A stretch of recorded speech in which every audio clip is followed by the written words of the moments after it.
Oke, Assalamualaikum warahmatullahi wabarakatuh. Waalaikumsalam warahmatullahi wabarakatuh. Ya, bismillahirrahmanirrahim. Alhamdulillah.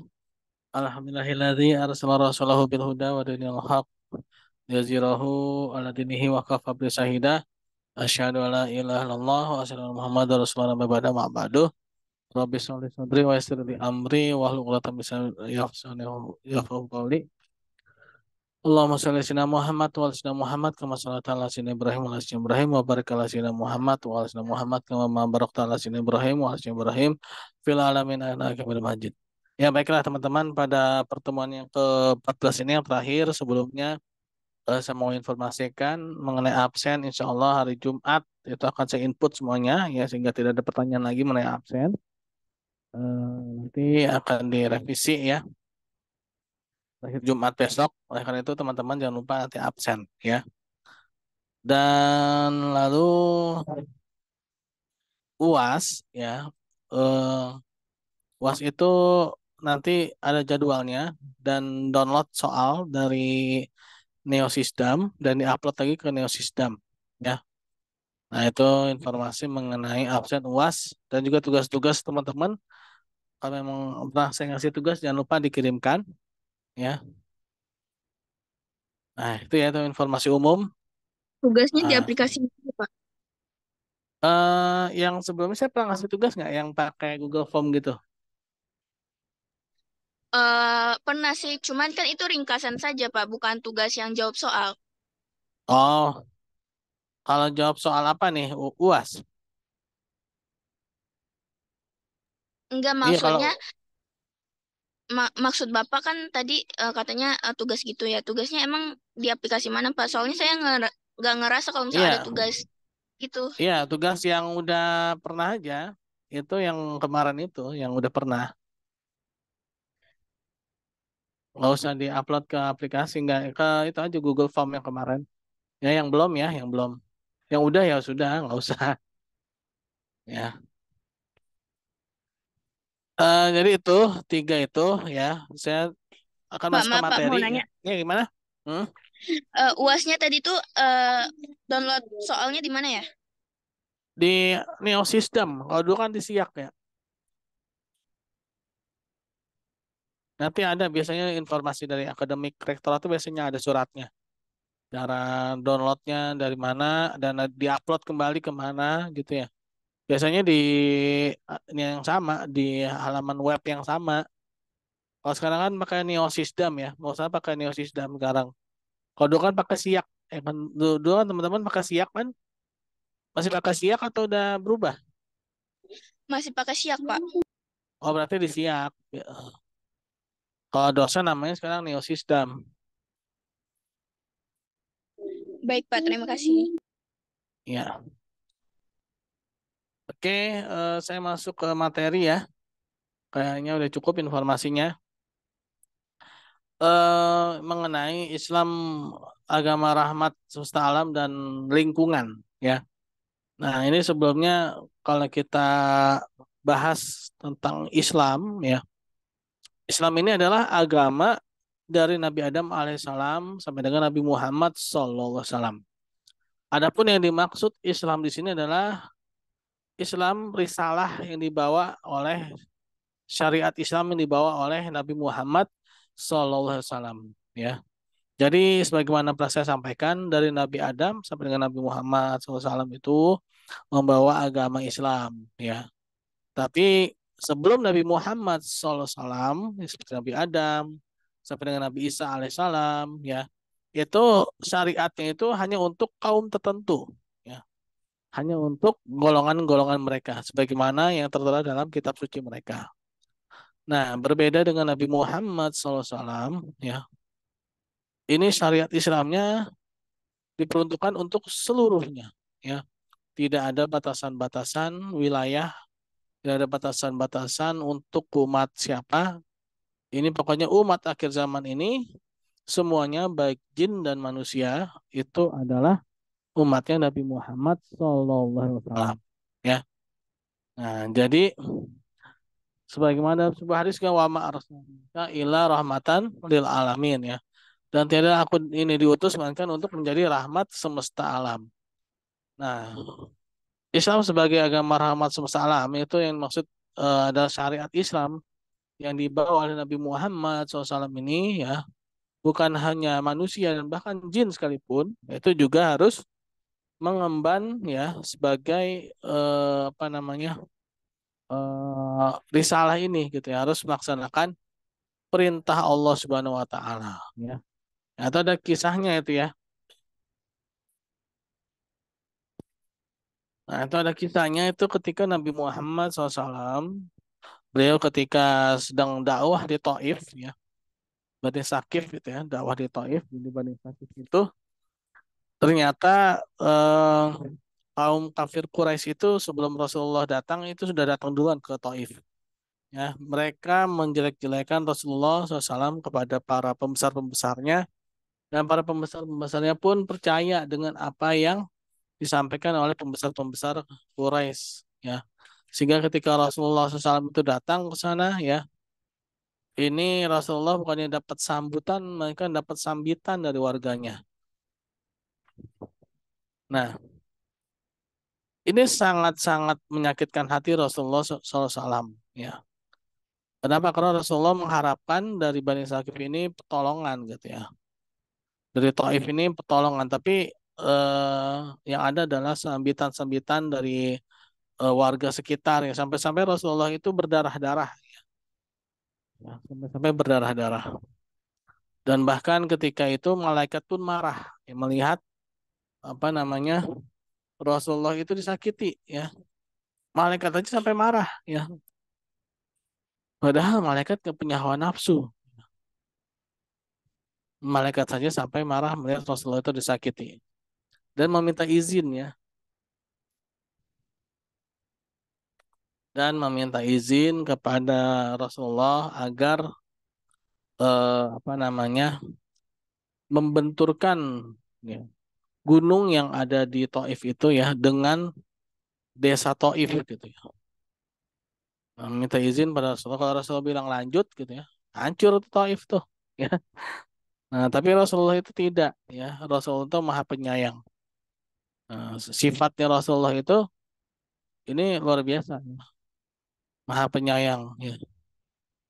Ini adalah sifat yang dimiliki oleh Allah Subhanahu Wa Taala. Ya. Bayangkan. Ya. Kita jangankan disambitin, baru disambit satu batu aja itu kita sudah marahnya luar biasa. Ini Rasulullah disambitin bukan cuma dengan satu batu, beribu-ribu batu ya. Sampai-sampai beliau berdarah-darah dan sepatu beliau itu becek gitu ya dengan darah beliau. Nah, nah, ini malaikat melihat seperti itu marah ya dan minta izin pada Rasulullah ya untuk membenturkan gunung ya, membenturkan gunung yang ada di Taif ke wilayah ke desa Taif gitu ya, berancur gitu. Ternyata Rasulullah malah mendoakan agar mereka mendapatkan hidayah dari apa generasi sesudahnya gitu ya. Rasulullah justru malah apa namanya meminta ampun kepada Allah Subhanahu wa taala agar mengampuni karena mereka itu tidak mengetahui dan mendoakan agar dari generasi setelah mereka ini muncul orang-orang yang taat pada Allah ya. Dan itu terkabul ya. Dan itu sudah terkabul sekarang. Ini pendakwah Islam itu rata-rata sekarang dari Taif semua. Nah, bayangkan itu salah satu rahmat ya. Rahmatnya Rasulullah SAW. Nah, ketika itu Rasulullah itu berjalan dan ingin kembali ke Mekah ya. Singkat cerita lah ya, walaupun itu ada cerita beliau itu didata apa masuk ke dalam sebuah kebun kurma ya, kebun anggur. Nah, yang mana ternyata kebun anggur itu apa dimiliki oleh seorang masalah Nasrani ya dan pembantunya itu apa namanya ini ya memberikan anggur gitu kepada Rasulullah ya, apa buah anggur ya. Dan di situ Rasulullah SAW ya mendapatkan perlakuan yang sangat istimewa dari pelayannya ya, yang mana beliau apa namanya mencium kaki Rasulullah ya, Ini sebagai obat ya, obat kekecewaan Rasulullah ya. Bukan kecewaan sih, apa sih istilahnya itu, setelah disakiti ya sampai berdarah-darah kakinya ya. Nah, ini dicium oleh salah seorang budak ya. Nah, kenapa? Karena Rasulullah SAW ini adalah saudara kenabian ya dari Nabi Yunus ya bin Matta ya, saudara atas dasar kenabian. Nah, singkat cerita Rasulullah dalam perjalanan, dan ketika dalam perjalanan Rasulullah sholat ya, sholat sunnah 2 rakaat dan membaca ayat Al-Quran di dalamnya. Nah, ketika Rasulullah SAW itu membaca ayat Al-Quran, ternyata tanpa diduga ada sekelompok jin ya yang sedang melintas di daerah itu. Ya.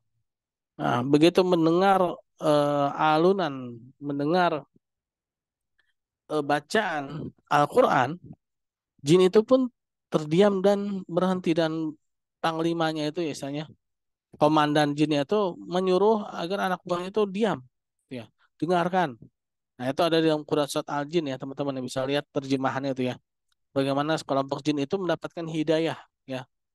Jadi Rasulullah SAW itu gagal dalam penduduk Taif, tapi berhasil mengislamkan sekelompok jin ya di di antara ya, lembah antara Taif dan Mekah. Nah, di situ para jin itu mendengarkan alunan bacaan ayat Al-Quran yang apa namanya dibacakan oleh Rasulullah ya, Rasulullah SAW. Nah, disinilah ya, maka jin itu juga termasuk sebagai umatnya Nabi Muhammad juga ya. Jadi Islam, syariat Islam yang dibawa oleh Nabi Muhammad SAW ini adalah semuanya ya, yaitu jin dan manusia. Nah, semuanya ya, jin dan manusia itu harus beriman pada Rasulullah SAW atau semesta alam ya. Nah, maksud semesta alam ini juga merupakan rahmat semesta alam ini juga merupakan bahwa Rasulullah ini membuat alam ini menjadi lebih baik lagi gitu ya, menjadi rahmat ya, bukan menjadi bencana ya, menjadi rahmat. Menjadi rahmat itu menjadi kasih sayang yang memberikan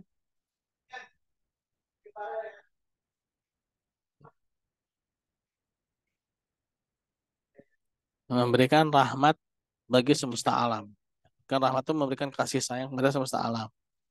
Dari apa yang dilakukan oleh Rasulullah ya, yaitu mendoakan ya,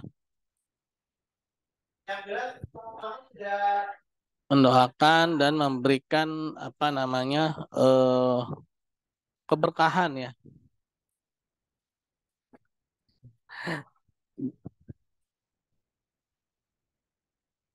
Dan bahkan ketika Rasulullah SAW masih bayi ya, ketika diasuh oleh ibu susunya itu Halimatus Sa'diyah, Rasulullah itu benar-benar menjadi rahmat bagi Halimatus Sa'diyah gitu.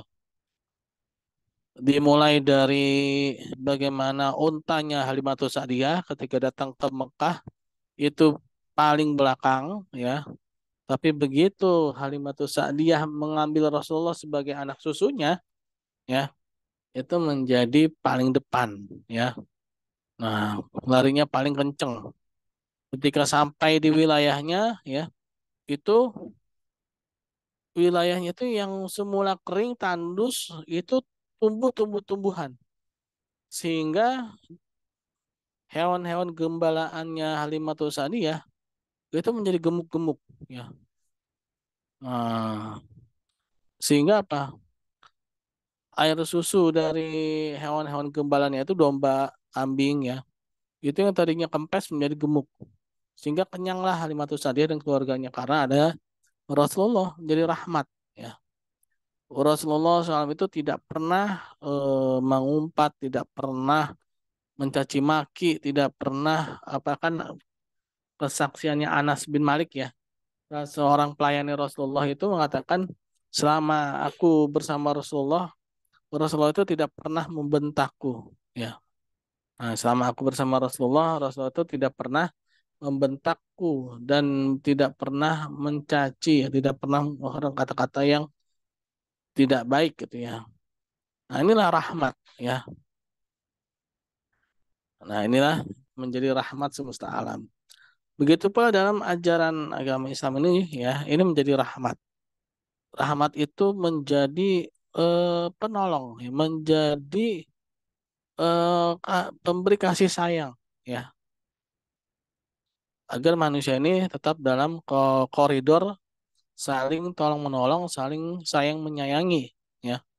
Dimulai dari yang sederhana seperti perintah sholat ya. Bagaimana sholat ini ya, sholat ini merupakan salah satu contoh apa namanya kasih sayang. Kenapa bisa? Kita bisa lihat inna sholata anil fasya wa mungkar. Ya. Sungguhnya sholat itu mencegah perbuatan yang keji dan mungkar. Mencegah perbuatan yang keji dan mungkar itu maksudnya adalah dengan sholat yang benar kita tidak akan berbuat keji. Keji itu apa sih? Berbuat seperti apa namanya? Yang berhubungan dengan mohon maaf dengan kemaluan itu ya. Yang keji itu seperti memperkosa orang gitu ya. Berzina itu keji ya. Dan perbuatan-perbuatan mungkar merusak ya. Nah, jadi itu sholat itu dia bisa menjaga seorang itu ya tidak melakukan perbuatan-perbuatan menjaga jangan sampai dia itu melakukan perbuatan yang asusila gitu ya. Dan juga dia tidak akan merusak. Nah, dia tidak akan merusak. Nah, ini terbukti benar ketika dalam kondisi yang paling sulit sekalipun, yaitu kondisi perang, ya, itu Islam melarang yang namanya merusak rumah ibadah, merusak apa namanya, yang tidak berkaitan dengan peperangan. Contoh misalkan rumah sakit gitu ya, rumah ibadah tidak boleh membunuh rahib-rahib, tidak boleh membunuh tokoh agama, kecuali kalau mereka ikut, memang mereka itu ikut berperang, ya, kecuali ya. Tapi kalau memang mereka itu tidak gitu ya, maka mereka tidak boleh dibunuh, tidak boleh membunuh anak-anak, tidak boleh membunuh wanita, kecuali kalau mereka itu ikut berperang ya wanita ya. Kalau anak-anak kan nggak bisa berperang ya.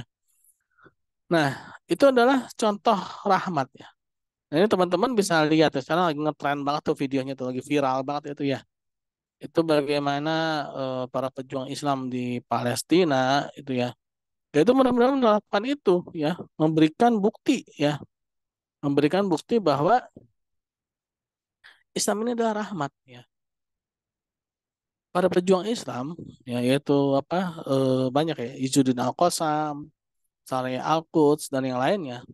Setiap kali mereka mau melakukan penyerangan ke wilayah Israel, mereka selalu menghimbau dulu pada penduduknya agar mereka pindah gitu ya. Sehingga tidak ada korban warga sipil. Berbeda dengan Zionis ya. Ketika menyerang Palestina ya, itu nggak ada ampun mereka baik anak-anak wanita dan bahkan anak-anak itu banyak yang mati ya, banyak kaum wanita yang mati, banyak anak-anak kaum wanita yang meninggal itu sampai puluhan ribu ya, itu sampai puluhan ribu ini kan berarti benar-benar sadis gitu ya. Berbeda 180 derajat dengan Islam yang menjunjung tinggi rahmat ya, rahmat semesta alam ya. Nah, itu saja kondisi yang paling genting, yang paling ini apa namanya, yang paling gawat lah perang gitu ya. Itu masih harus dijaga ini. Dan bahkan Ali bin Abi Thalib radhiyallahu anhu ya, itu pernah suatu ketika beliau sedang beradu duel gitu ya dengan salah seorang kafir Quraisy. Nah, si orang kafir Quraisy ini kalah ya. Tiba-tiba saja si orang kafir Quraisy ini meludah Ali bin Abi Thalib, ini diludahi ya. Tadinya padahal nih si orang kafir Quraisy ini tinggal di apa namanya, tinggal di jebret gitu ya, hati gitu. Tapi sebelum apa namanya dihunuskan, si orang kafir ini meludah ke Ali ya, kepada Ali bin Abi Thalib radhiyallahu anhu. Nah, ketika itu Ali yang tadi ingin menghujamkan pedangnya ke orang tersebut nggak jadi. Kok nggak jadi gitu? Padahal tinggal sekali gerakan doang tewas tuh orang gitu ya. kok bisa nggak jadi? Ditanya lah, loh kok nggak jadi Ali gitu kan? Nah, Ali pun menjawab, saya niat saya ini ya berperang ini jihad di jalan Allah gitu ya. Ketika kamu meludahi saya gitu ya. Saya khawatir niat saya berubah ya. Niat saya berubah ya tadinya karena jihad di jalan Allah jadi karena amarah saya ya karena marah saya karena diludahin gitu ya. Nah, bayangkan ya. Karena hal yang sepele aja langsung seperti itu gitu ya. Jadi karena memang niatnya itu di jalan Allah itu benar-benar dijaga semuanya dijaga ya. Nah, itulah ya Islam ya sebagai rahmat semesta alam. Ya dari hal-hal yang sederhana juga ya. Bagaimana hmm, ya ya bagaimana ya eh kita terhadap tetangga kita ya itu harus jadi rahmat ya. Bahkan ada hadisnya itu ya. Barang siapa yang beriman kepada hari akhir maka apa namanya dia tidak boleh tidur dalam keadaan kenyang sedangkan tetangganya itu kelaparan. Nah, ini luar biasa nih ya. Ini luar biasa nih ya. Kita dengan tetangga ya, jangankan apa julid gitu ya, bahasa sekali julid ya. Sampai-sampai ada istilahnya tuh julid visabilillah ini ya. Nah, nah ini tetangga kita nih, kalau memang kita punya tetangga yang kurang mampu ya. Ini sampai-sampai itu tidak boleh kita tidur dalam keadaan kenyang sedangkan tetangga kita itu kelaparan. Tidak beriman pada Allah ya. Apa sih di situ? Tidak, pokoknya ada larangan apa namanya kita ini tidur dalam keadaan kenyang sedangkan tetangga kita itu kelaparan. Nah, lalu ada lagi barang siapa yang beriman pada hari akhir ya, maka tetangganya itu harus aman dari mulut dan tangannya. Nah, ini hal-hal yang sepele ya. Mulut dan tangannya ya. Ini kan berarti apa? Ini berarti sebagai seorang muslim ya, dia harus menjadi rahmat dari level yang paling mikro, yaitu tetangga. Bagaimana mungkin kita menjadi rahmat semesta alam kalau di lingkungan saja kita jadi bencana gitu ya. Kita pengen jadi rahmat semesta alam nih, sama temen aja kita jadi musibah. Ngejulitin temen tanpa ada sebab yang jelas ya. Iri hati, dengki, ngiri kan. Nah itu kan berarti kita nggak jadi rahmat di situ ya. Berarti kita menjadi musibah buat teman kita tuh ya. Nah bagaimana mungkin kita menjadi rahmat semesta alam kalau seperti itu kan? Nah, jadi sebenarnya teman-teman yang mulai dari yang kecil-kecil ya, Eh, dari tetangga ya, teman ya. Nah itu kita harus buktikan tuh ya menjadi rahmat semesta alam. Nah dari yang kecil-kecil itu ya mungkin nanti kita mulai naik ke level RT RW gitu ya. Nah, jadi itulah. Jadi ya nggak ada keraguan lah kalau dari sisi teori ya. Dari sisi teori ya Islam itu nggak ada keraguan lah ya mengenai rahmat semesta alam dan lingkungan ya pasti menjaga lingkungan. Bicara Islam pasti bicara juga lingkungan dan semuanya ya. Berbeda dengan kapitalis ya. Mereka butuh sekali PR-PR-nya itu banyak sekali kapitalis itu ketika mereka bicara tentang kapitalis pasti mereka butuh yang namanya CSR. Ya, kenapa? Karena di dalam mereka itu nggak ada CSR. CSR itu lahir ribuan tahun setelah ratusan tahun setelah kapitalis itu ada. Ya. Tapi Islam ya ada itu berikut dengan instrumen-instrumennya, perangkat-perangkatnya itu lengkap. Ya, ada zakat, infak, sedekah, wakaf. Ya, nah, itu udah ada tuh Islam ya. Nah, begitu pula dengan ilmu-ilmu yang lainnya. Ya, begitu pula juga dengan ilmu-ilmu yang lain. Oh ini masih ada yang mau gabung nih. Nah,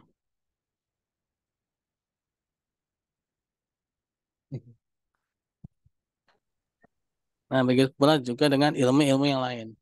Bicara Islam itu juga bicara tentang eh, teknik apa nih? Teknik mesin dalam Islam ya. Bicara juga tentang komunikasi dalam Islam. Itu ada semua tuh ya. Itu jadi Islam itu nggak terpisahkan ya. Kalau mau jadi seorang ahli ya, misalnya jadi insinyur ya, insinyur juga sekaligus ulama gitu loh ya. Ingin menjadi seorang ekonom, ekonom yang juga sekaligus sebagai seorang ulama sehingga dia ekonomi itu tidak merusak. Menjadi seorang insinyur, insinyur juga sekaligus ulama sehingga dia seorang insinyur yang tidak merusak, tidak merusak alam, yang bukan hanya mengeksploitasi alam, yang bukan hanya mengambil kekayaan alam, tapi tidak memikirkan. Ya. Nah, para ulama-ulama kita, ya, ulama-ulama salafus saleh kita itu luar biasa. Mereka ulama sekaligus cendekiawan-cendekiawan. Ya. Nah, contohnya Abbas Ibnu Firnas. Itu Abbas Ibnu Firnas itu adalah ahli aerodinamika yang pertama kali membuat pesawat. Ya, yang pertama kali membuat pesawat terbang. Itu Abbas Ibnu Firnas.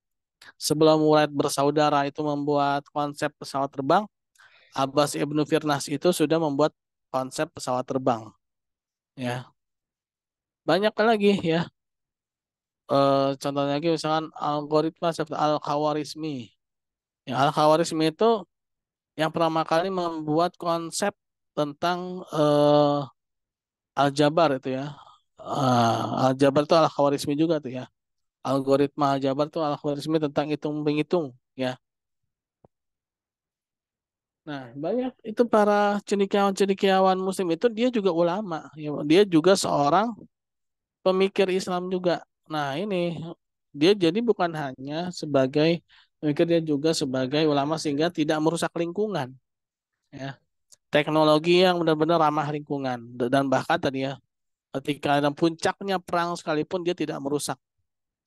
Nah, itu bisa dilihat bagaimana pejuang-pejuang Palestina itu ya luar biasa. Dengan sandranya itu nggak ada yang dilukai, ya nggak ada yang dizolimi sandra-sandranya itu. Ya sandra-sandranya itu semuanya bahagia ketika ditahan dan bahkan banyak ingin jadi sandra, ingin jadi tawanannya mereka. Ya, jadi seperti itu teman-teman ya. Jadi banyak orang yang justru pengen jadi tawanannya karena kebaikan hati dari para pejuang Palestina itu. Ya, mereka malah ingin sekali, berbeda sekali dengan tawanannya Zionis. Tawanannya Zionis itu luar biasa siksaannya, bahkan ada yang wanitanya itu diperkosa. Ya, bahkan yang laki-lakinya pun juga diperkosa. Itu ada tuh beritanya tuh. Masya Allah itu.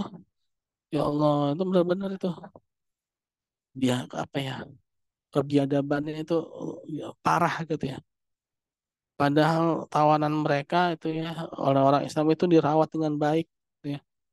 Katanya mereka itu orang-orang yang menjunjung HAM. Mana ya kan? Terhadap lingkungan mereka merusak ya. Mereka menjarah. Zionis itu menjarah.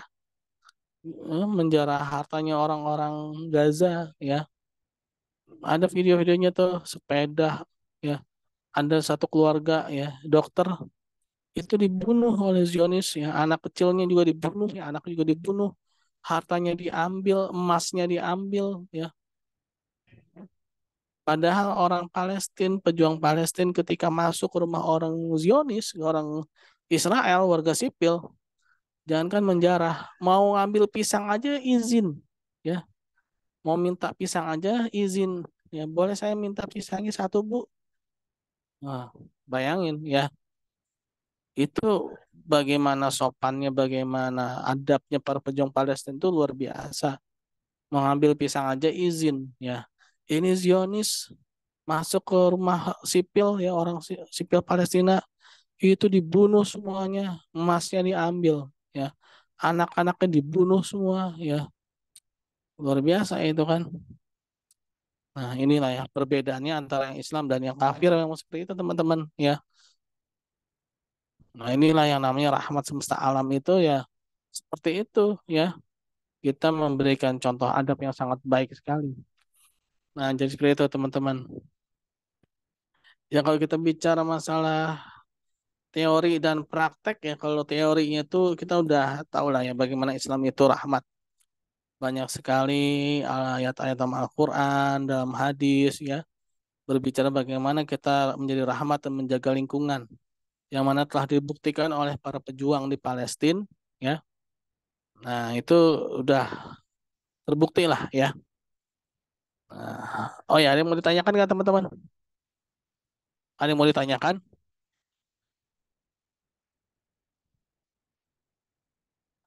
Tadi absen udah kita bahas ya. Nanti absen yang ini biasa ya di akun YouTube ya, di kolom komen ya. Dan jangan lupa untuk mengisi ya, karena nanti hari Jumat mau saya input semuanya ya. Jumat, terakhir Jumat besok mau saya input semuanya. Yang tadi tuh kalau misalkan ada tugas, pernah ada tugas jangan lupa ya. Terus ya itu ya, nanti kalau UAS nanti kalau ada surat dari Rektorat Akademik ya. Ada yang mau ditanyakan? Teman-teman usahakan punya buku ya. Terserah buku agama ya. Mau siapapun penulisnya terserah ya. Yang pasti harus punya buku lah ya. Apalagi ini kan cuman di semester ini doang ya, pendidikan agama Islam ya. Semester satu ya. Di semester berikutnya kan nggak ada. Jadi ya jangan sampai dilupakan lah ya. Ini pertemuan yang ke-14 ya. Semoga teman-teman sukses ya ujiannya ya nanti UAS nanti jangan mencontek, jangan copy paste ya walaupun nanti itu pakai ketikan ya. Tapi jangan copy paste ini pendidikan agama kok copy paste ya. Nah, ini kalau ada yang sampai ketahuan copy paste nih dua-duanya nih saya kasih nilai D ya, bahkan E ya. Maksimal D saya kasih itu. Ya kalau ada yang sampai copy paste ya. Nah, jadi teman-teman harus berpikir sendiri dan juga jawabannya jangan terlalu sedikit. Gunakan ayat-ayat Al-Qur'an dan hadis ya, tapi yang berhubungan dengan apa yang ditanya ya. Nah, berhubungan dengan apa yang ditanya. Jadi seperti itu ya teman-teman ya. Ada yang mau ditanyakan?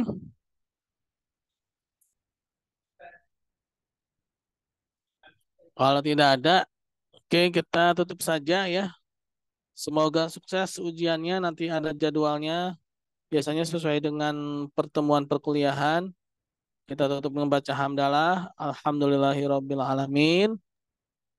Ya, ini cuma 26 orang nih ya. Dan kita tutup dengan doa subhanakallahumma bihamdi. Subhanakallahumma bihamdika. Asyhadu alla ilaha illa anta astaghfiruka wa atubu ilaik. Assalamualaikum warahmatullahi wabarakatuh.